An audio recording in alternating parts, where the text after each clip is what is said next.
Hello and welcome to this flip video, Striving for Equality. Our objectives for today are analyze progressives' attitude towards minority rights, describe the political organizations formed by African Americans to promote civil rights, and examine the actions taken by other minority groups to expand their rights. So, minorities face challenges in the progressive era. So prejudice and discrimination against minorities continued even as the progressive movement got underway. But in spite of progressivism, African Americans, Latinos, Catholics, Jews, and new immigrant groups worked to help themselves. Their efforts paved the way for the era of civil rights that would follow decades later. So here's the challenge, okay? So we're looking at the progressives who came from the populists, right? And the populists are focusing on the people, right? But unfortunately, in this era, the people are the white people, okay? They count the immigrants, but they don't count African Americans, Latinos,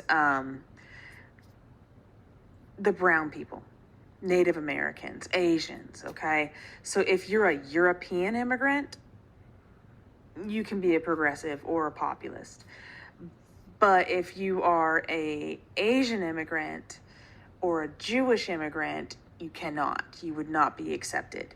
So this is the groups of people that we're going to talk about today.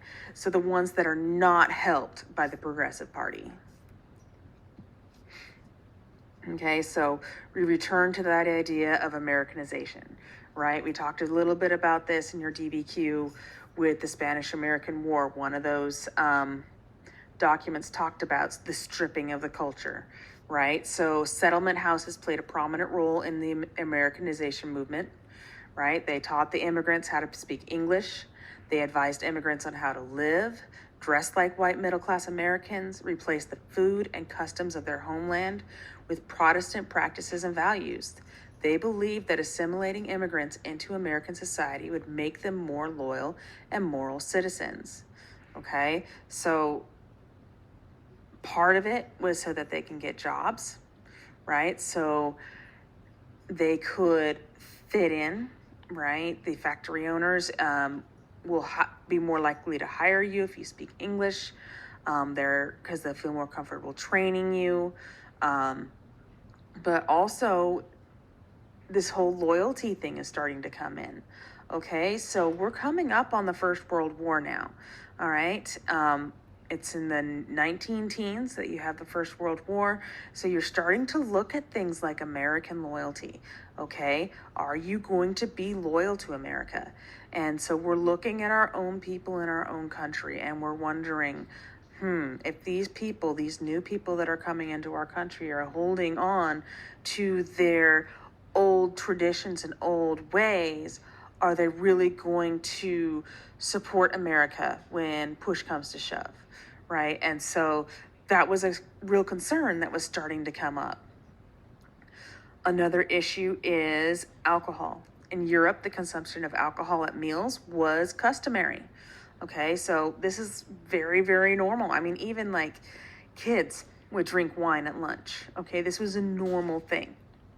All right, well, reformers felt this showed more faults. All right, so it was not in the American culture to drink alcohol on the regular basis. Like, we're talking wine. Okay, so this is Americans had problems getting drunk on hard liquor, okay, and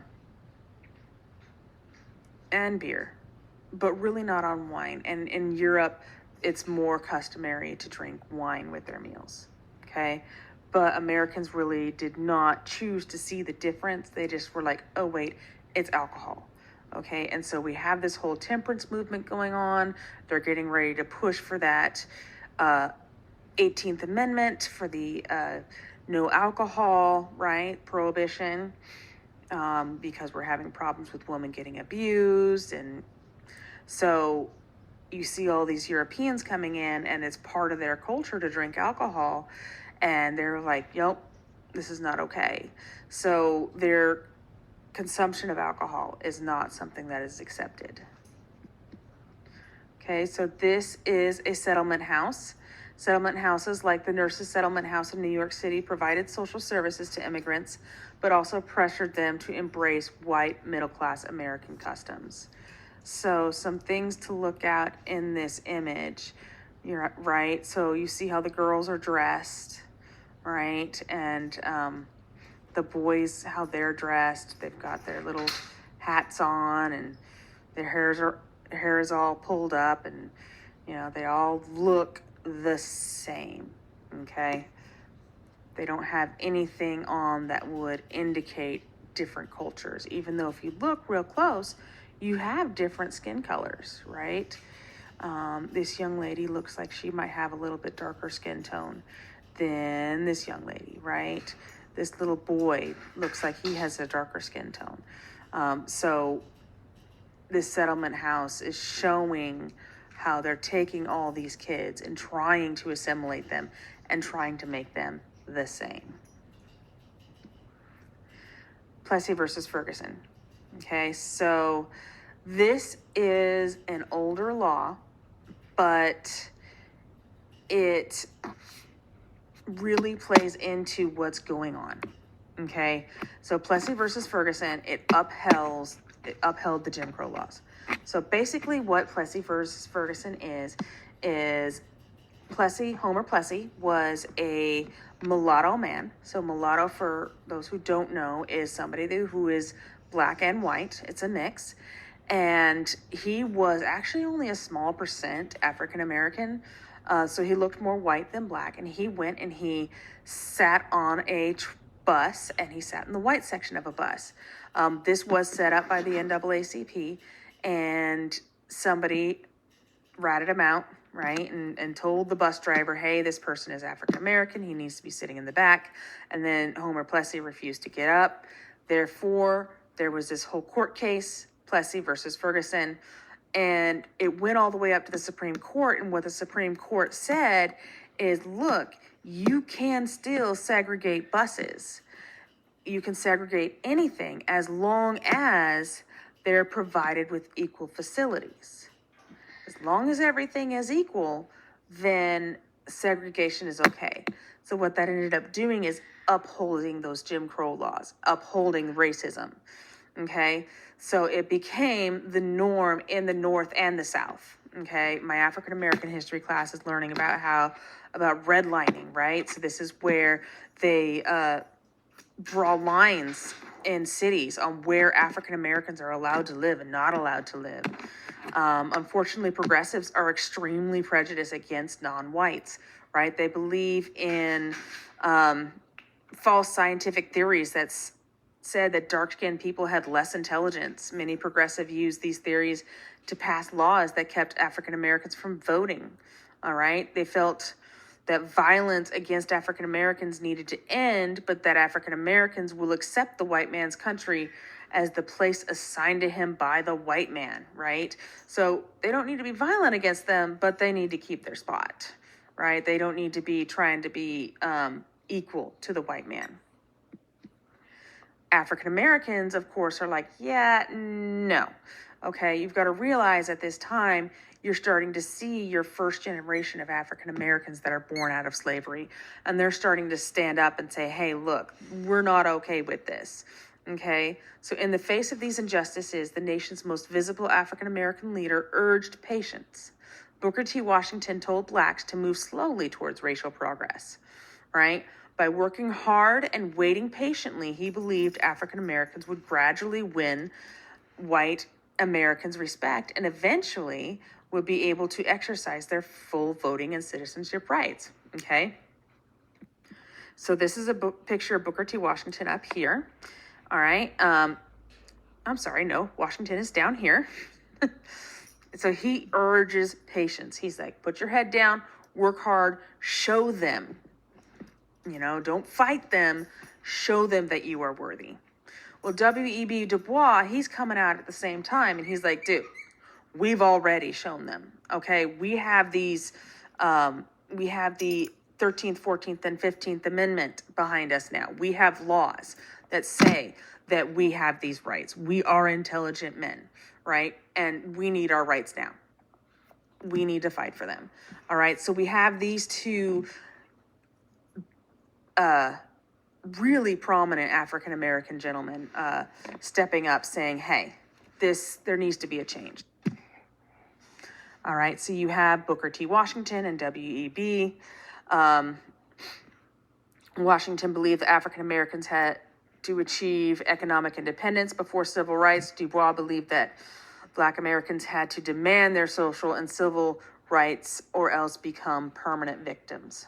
Okay, so he believed that if you don't stand up for it, nothing's going to change. Okay, so W.E.B. Du Bois and Monroe Trotter were concerned that African Americans across the South were unable to vote. Okay, if you can't vote, you can't make changes in the law. So in the summer of 1905, they and other leading African American thinkers met in Niagara Falls. Okay, they had to meet in Canada because there were no hotels in New York that would cater to them. So for those of you who are not familiar with Niagara, Niagara Falls straddles the border. Okay, so they met on the Canadian side, and they had what is called the Niagara Movement, and it denounced the idea of gradual progress, which is what Washington's idea was. And Washington was willing to compromise African American rights, and they're like, no. All right, they denounced the teaching of only trade skills. They're like, look, African Americans are perfectly capable of earning these higher level degrees. We are intelligent. And W.E.B. says, look, those skills can create workers, but they don't create men. And he says talented African Americans should be taught history, literature, and philosophy so they can think for themselves and make changes. In the summer of 1908, you have the Springfield riots. This is when a white mob in Springfield, Illinois, attempted to lynch 2 African American prisoners in a city jail. When the rioters realized that they had been moved to safety, the rioters turned on the city's Black residents. They killed 2 people and burned 40 homes. The Niagara Movement members were outraged that such an attack would happen in Lincoln's hometown. And we're going to focus on this in class. That's why I'm going over it quickly. But the result of this is the NAACP. Okay, so the riot got attention of white reformers who joined the Niagara Movement to create the NAACP, which is the National Association for the Advancement of Colored People. It's a political organization that aimed to help African Americans be physically free from peonage, which is forced low-paid wages, mentally free from ignorance, which means they have a right to an education, politically free from disenfranchisement, meaning they have a right to vote, and socially free from insult, meaning they have every right to be treated the same way that the whites are treated. They should not have to step down off the sidewalk just because a white person is walking on it. African Americans were not alone in seeking rights. Individuals and organizations of diverse ethnic and religious groups spoke out against unfair treatment and took action by creating self-help agencies. For example, in northern cities, Catholic parishes offered a variety of social services to immigrants. In Chicago, a network of Polish Catholic groups grew so strong that it earned the nickname American Warsaw. So in New York, there was an issue with the Catholics not being treated well because they followed the Pope. And another big deal was Native American citizenship. So Native Americans were not considered citizens, and they did not get citizenship until 1924 when they passed the American Indian Citizenship Act. So the progressives were not fans of the Native Americans. They had the Dawes Act, which was basically the Homestead Act for the Native Americans, but it was forced. Okay, so they gave them land. They had to develop the land. They had to work the land. And if they didn't, it would be sold on them. So they were abused throughout this as well. And once again, we brush over the Native Americans. And I really hope that we get a chance to focus on this a little bit later.